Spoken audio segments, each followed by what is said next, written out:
There was trouble above the Washington Boulevard bus. Rye had expected trouble sooner or later in her journey. She put off going until loneliness and hopelessness drove her out. She believed she might have one group of relatives left alive, a brother and his 2 children 20 miles away in Pasadena. That's a day's journey one way, if she were lucky. The unexpected arrival of the bus as she left her Virginia road home had seemed to be a piece of luck, until the trouble began. 2 young men were involved in a disagreement of some kind, or more likely a misunderstanding. They stood in the aisle, grunting and gesturing at each other, each in his own uncertain T-stance as the bus lurched over the potholes. The driver seemed to be putting some effort into keeping them off balance. Still, the gestures stopped just short of contact. Mock punches, hand games of intimidation to replace lost curses. People watched the pair, then looked at one another and made small anxious sounds. 2 children whimpered. Rye sat a few feet behind the disputants and across from the back door. She watched the two carefully, knowing the fight would begin when someone's nerve broke or someone's hand slipped or someone came to the end of his limited ability to communicate.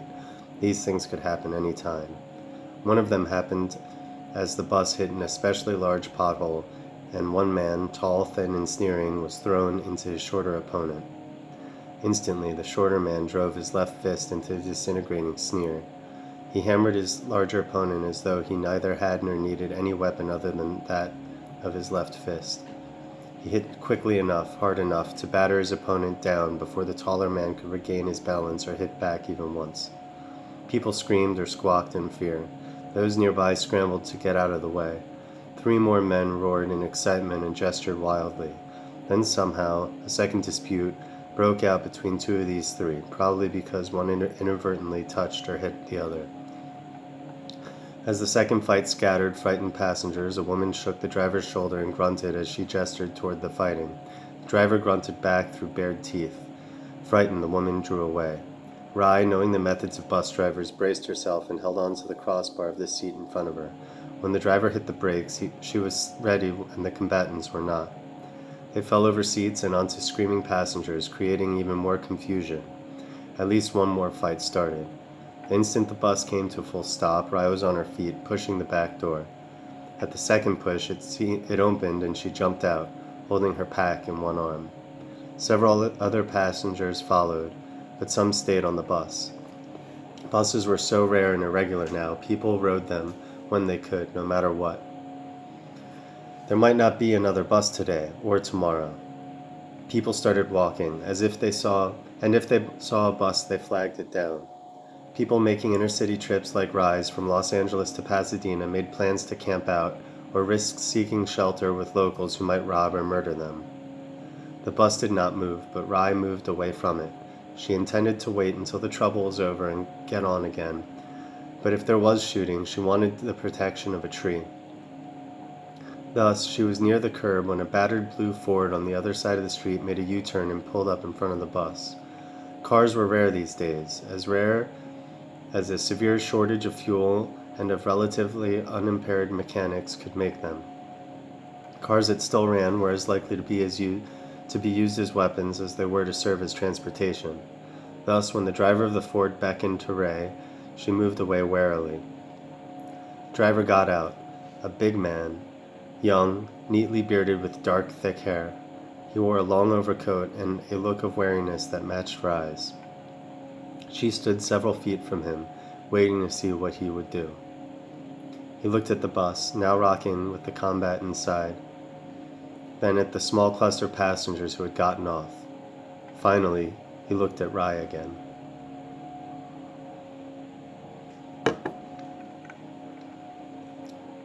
She returned his gaze, very much aware of the old .45 automatic her jacket concealed.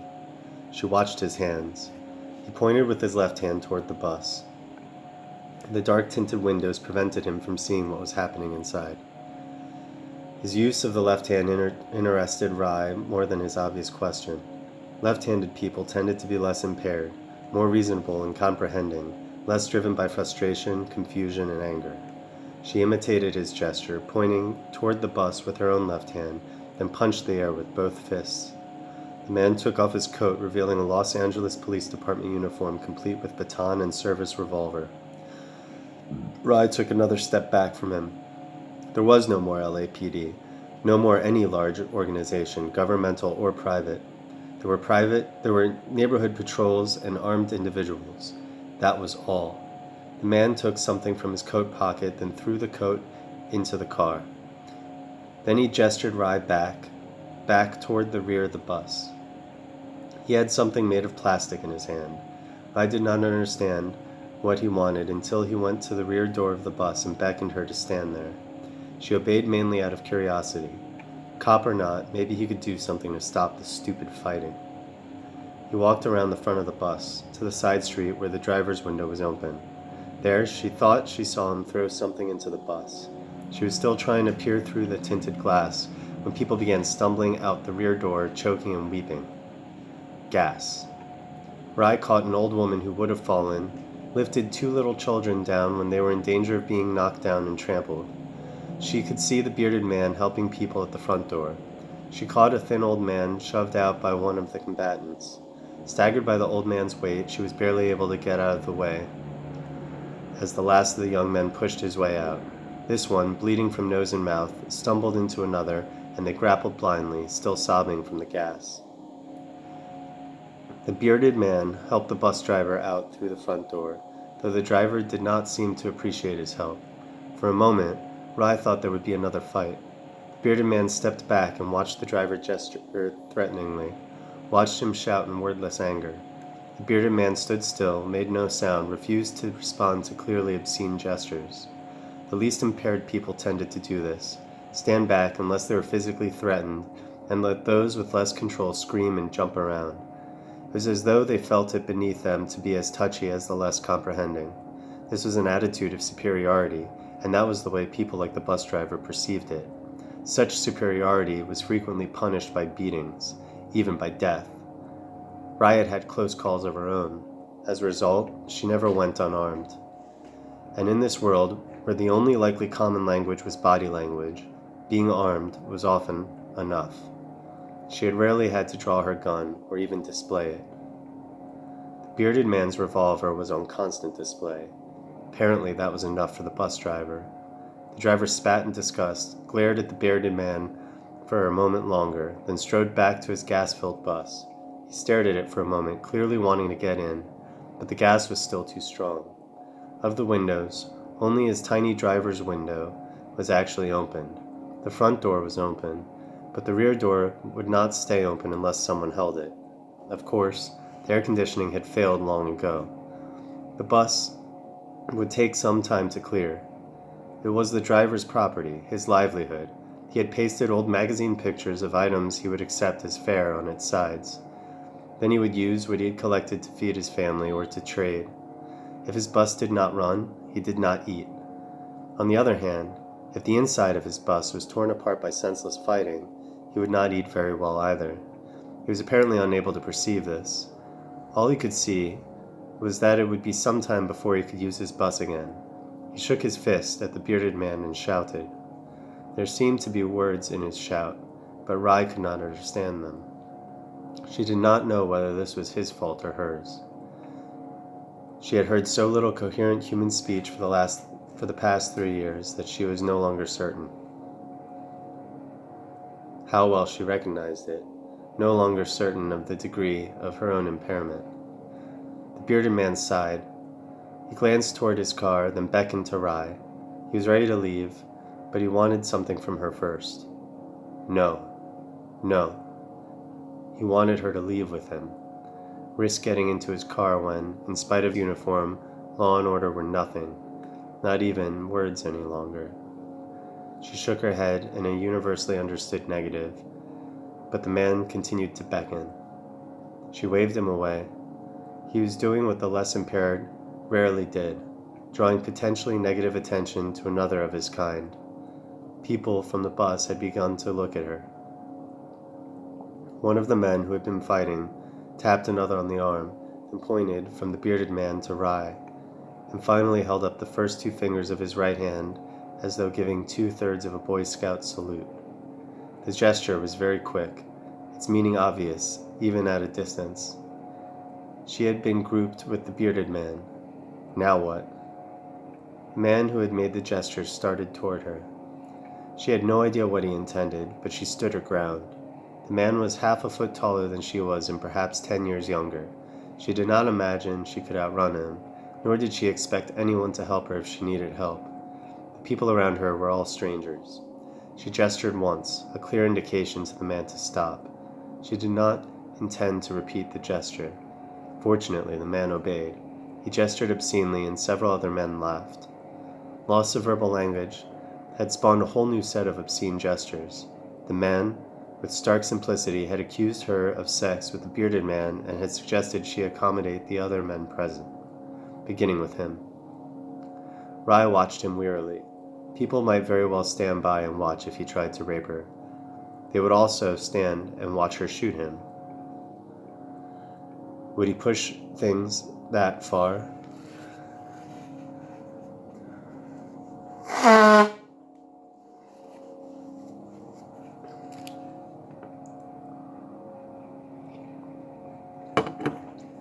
He did not. After a series of obscene gestures that brought him no closer to her, he turned contemptuously and walked away. And the bearded man still waited. He had removed his service revolver, holster and all. He beckoned again, both hands empty. No doubt his gun was in the car and within easy reach, but his taking it off impressed her. Maybe he was all right. Maybe he was just alone. She had been alone herself for 3 years. The illness had stripped her, killing her children one by one, killing her husband, her sister, her parents. The illness, if it was an illness, had cut even the living off from one another. As it swept over the country, people hardly had time to lay blame on the Soviets, though they were falling silent along with the rest of the world, on a new virus, a new pollutant, radiation, divine retribution. The illness was stroke-swift in the way it cut people down and stroke-like in some of its effects, but it was highly specific. Language was always lost or severely impaired. It was never regained. Often, there was also paralysis, intellectual impairment, death. Rye walked toward the bearded man, ignoring the whistling and applauding of 2 of the young men and their thumbs-up signs to the bearded man. If he had smiled at them or acknowledged them in any way, she would almost certainly have changed her mind. If she had let herself think of the possible deadly consequences of getting into a stranger's car, she would have changed her mind. Instead, she thought of the man who lived across the street from her. He rarely washed since his bout with the illness, and he had gotten into the habit of urinating wherever he happened to be. He had 2 women already, one tending each of his large gardens. They put up with him in exchange for his protection. He had made it clear that he wanted Rye to become his 3rd woman. She got into the car and the bearded man shut the door. She watched as he walked around the driver's door. Watched for his sake because his gun was on the seat beside her, and the bus driver and a pair of young men had come a few steps closer. They did nothing, though, until the bearded man was in the car. Then one of them threw a rock. Others followed his example, and as the car drove away, several rocks bounced off harmlessly. When the bus was some distance behind them, Rye wiped sweat from her forehead and longed to relax. The bus would have taken her more than halfway to Pasadena. She would have had only 10 miles to walk. She wondered how far she would have to walk now, and wondered if walking a long distance would be her only problem. At Figueroa and Washington, where the bus normally made a left turn, the bearded man stopped, looked at her, and indicated that she should choose a direction. When she directed him left and he actually turned left, she began to relax. If he was willing to go where she directed, perhaps he was safe. As they passed blocks of burned, abandoned buildings, empty lots, and wrecked or stripped cars, he slipped a gold chain over his head and handed it to her. The pendant attached to it was a smooth, glassy, black rock. Obsidian. His name might be Rock, or Peter, or Black, but she decided to think of him as Obsidian. Even her sometimes useless memory would retain a name like Obsidian. She handed him her own name symbol, a pin in the shape of a large golden stalk of wheat. She had bought it long before the illness, and the silence began. Now she wore it, thinking it was as close as she was likely to come to Rye. People like Obsidian, who had not known her before, probably thought of her as wheat. Not that it mattered. She would never hear her name spoken again. Obsidian handed her pin back to her. He caught her hand as she reached for it and rubbed his thumb over her calluses. He stopped at First Street and asked which way again. Then, after turning right as she had indicated, he parked near the music center. There, he took a folded paper from the dashboard and unfolded it. Rye recognized it as a street map, though the writing on it meant nothing to her. He flattened the map, took her hand again, and put her index finger on one spot. He touched her, touched himself, pointed toward the floor. In effect, "We are here." She knew he wanted to know where she was going. She wanted to tell him, but she shook her head sadly. She had lost reading and writing. That was her most serious impairment and her most painful. She had taught history at UCLA. She had done freelance writing. Now she could not even read her own manuscripts. She had a house full of books that she could neither read nor bring herself to use as fuel. And she had a memory that would not bring back to her much of what she had read before. She stared at the map, trying to calculate. She had been born in Pasadena, had lived for 15 years in Los Angeles. Now she was near LA Civic Center. She knew the relative positions of the two cities, knew streets' directions, even knew to stay away from freeways, which might be blocked by wrecked cars and destroyed overpasses. She ought to know how to point out Pasadena, even though she could not recognize the word. Hesitantly, she placed her hand over a pale orange patch in the upper right corner of the map. That should be right. Pasadena.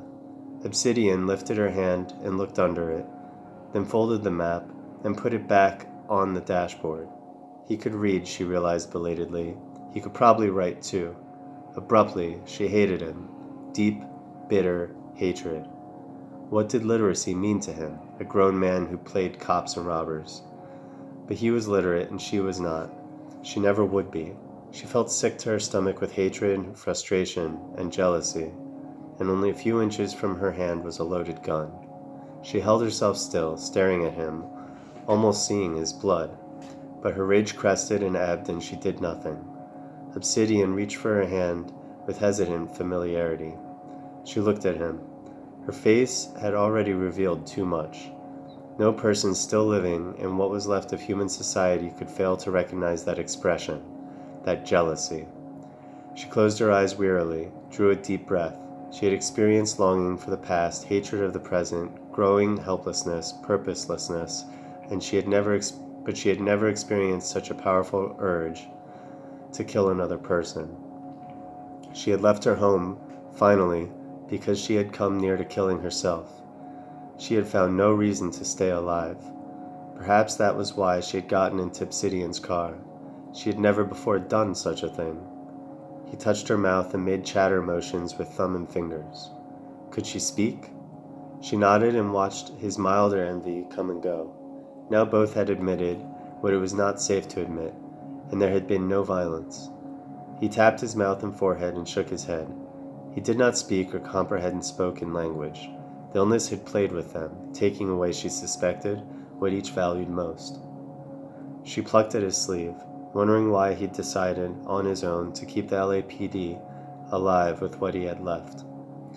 He was sane enough otherwise. Why wasn't he at home raising corn, rabbits, and children? But she did not know how to ask. Then he put his hand on her thigh, and she had another question to deal with. She shook her head.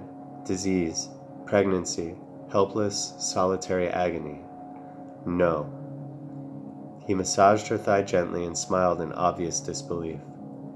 No one had touched her for 3 years. She had not wanted anyone to touch her. What kind of world was this to chance bringing a child into, even if the father were willing to stay and help raise it? It was too bad, though. Obsidian could not know how attractive he was to her. Young, probably younger than she was. Clean, asking for what he wanted rather than demanding it. But none of that mattered. What were a few moments of pleasure measured against a lifetime of consequences? He pulled her closer to him, and for a moment she let herself enjoy the closeness. He smelled good, male and good. She pulled away reluctantly. He sighed. reached toward the glove compartment. She stiffened, not knowing what to expect, but all he took out was a small box. The writing on it meant nothing to her. She did not understand until he broke the seal, opened the box, and took out a condom. He looked at her, and she first looked away in surprise. Then she giggled. She could not remember when she had last giggled. He grinned, gestured toward the back seat, and she laughed aloud. Even in her teens, she had disliked back seats of cars, but she looked around at the empty streets and ruined buildings. Then she got out and into the back seat. He let her put the condom on him, then seemed surprised at her eagerness. Sometime later, they sat together, covered by his coat, unwilling to become clothed near strangers again, just yet. He made rock-the-baby gestures and looked questioningly at her. She swallowed, shook her head. She did not know how to tell him her children were dead. He took her hand and drew a cross in it with his index finger, then made his baby-rocking gesture again. She nodded, held up 3 fingers, then turned away, trying to shut out a sudden flood of memories. She had told herself that the children growing up now were to be pitied. They would run through the downtown canyons with no real memory of what the buildings had been, or even how they had come to be. Today's children gathered books as well as wood, to be burned as fuel. They ran through the streets, chasing one another and hooting like chimpanzees. They had no future. They were now all they would ever be. He put his hand on her shoulder, and she turned suddenly, fumbling for his small box, then urging him to make love to her again.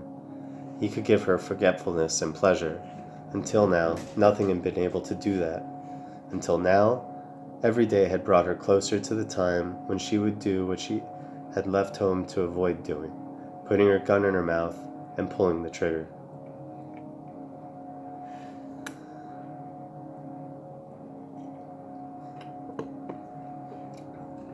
She asked Obsidian if he would come home with her, stay with her. He looked surprised and pleased once he understood, but he did not answer at once. Finally, he shook his head as she had feared he might. He was probably having too much fun playing cops and robbers and picking up women. She dressed in silent disappointment, unable to feel any anger toward him. Perhaps he already had a wife and a home. That was likely. The illness had been harder on men than on women, had killed more men, had left male survivors more severely impaired. Men like Obsidian were rare. Women either settled for less or stayed alone. If they found an Obsidian, they did what they could to keep him. Rye suspected he had someone younger, prettier, keeping him. He touched her while she was strapping her gun on and asked with a complicated series of gestures whether it was loaded. She nodded grimly, and he patted her arm. She asked once more if he would come home with her, this time using a different series of gestures. He seemed hesitant. Perhaps he could be courted. He got out and into the front seat without responding.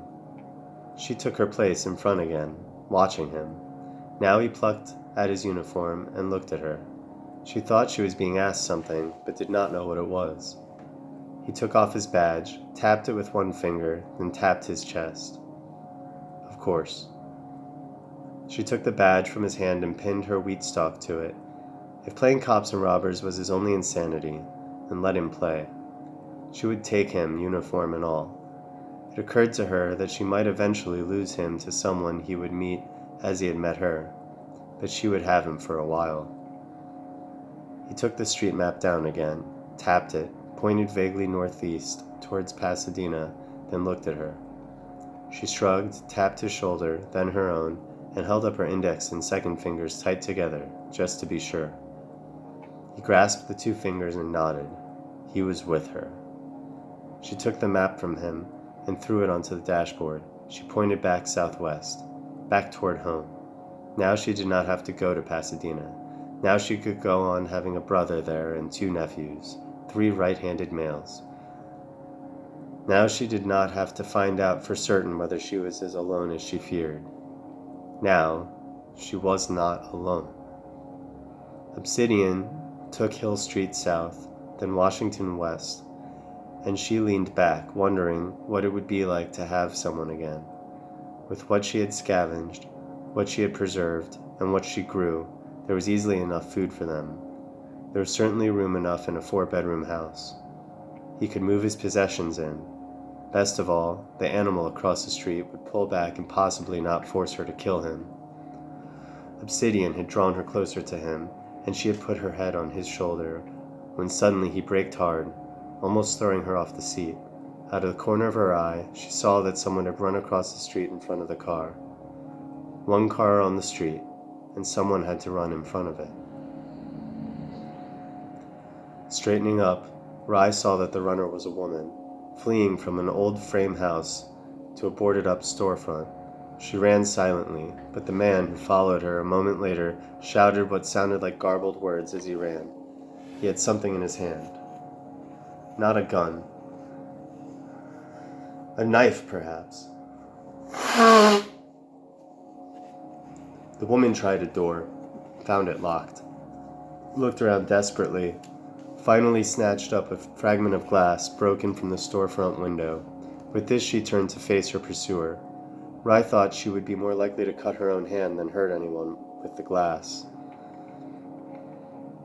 Obsidian jumped from the car, shouting. It was the first time Rai had heard his voice, deep and hoarse from disuse. He made the same sound over and over the way some speechless people did. Da! Da! Da! Rai got out of the car as Obsidian ran toward the couple. He had drawn his gun. Fearful, she drew her own and released the safety. She looked around to see who else might be attracted to the scene.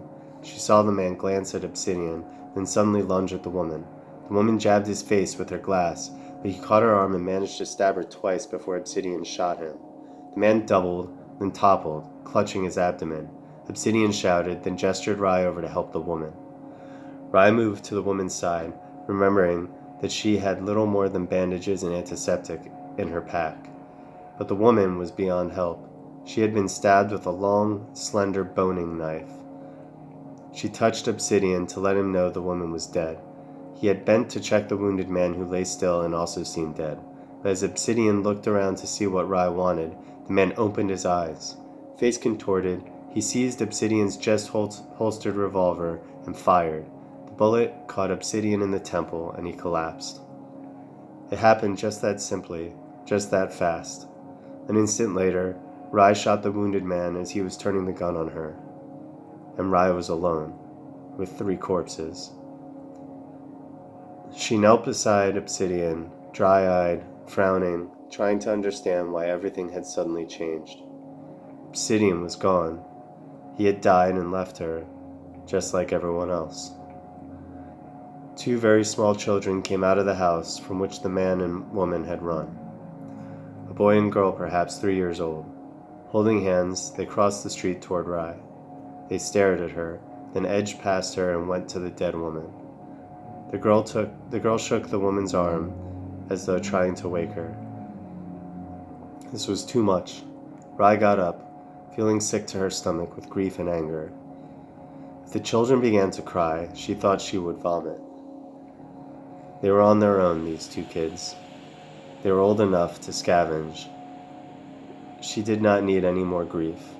She did not need a stranger's children who would grow up to be hairless chimps.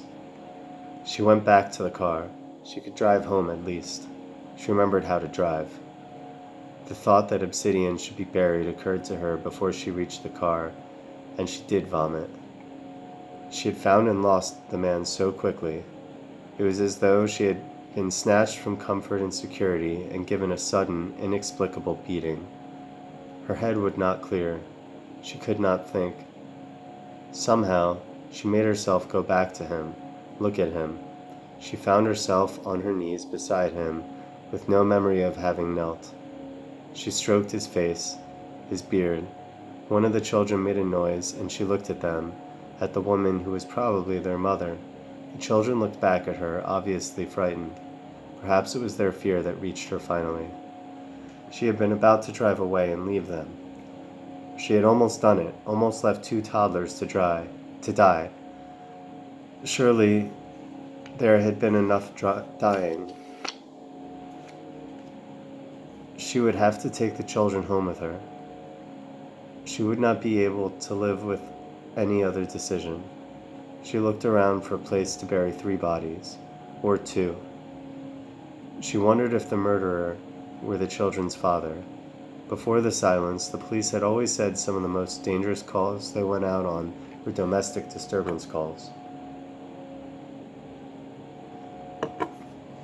Obsidian should have known that. Not that the knowledge would have kept him in the car. It would not have held her back either. She could not have watched the woman murdered and done nothing. She dragged Obsidian toward the car. She had nothing to dig with her, and no one to guard for her while she dug. Better to take the bodies with her and bury them next to her husband and her children. Obsidian would come home with her after all. When she had gotten him onto the floor in the back, she returned for the woman. The little girl, thin, dirty, solemn, stood up and unknowingly gave Rai a gift. As Rai began to drag the one by her arms, the little girl screamed, "No!" Rai dropped the woman and stared at the girl. "No!" the girl repeated. She came to stand beside the woman. "Go away," she told Rai.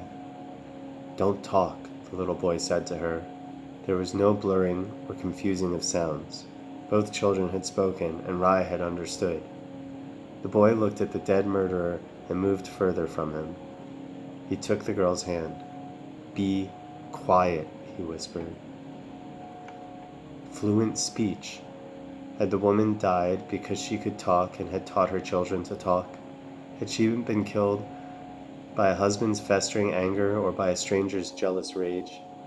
And the children, they must have been born after the silence.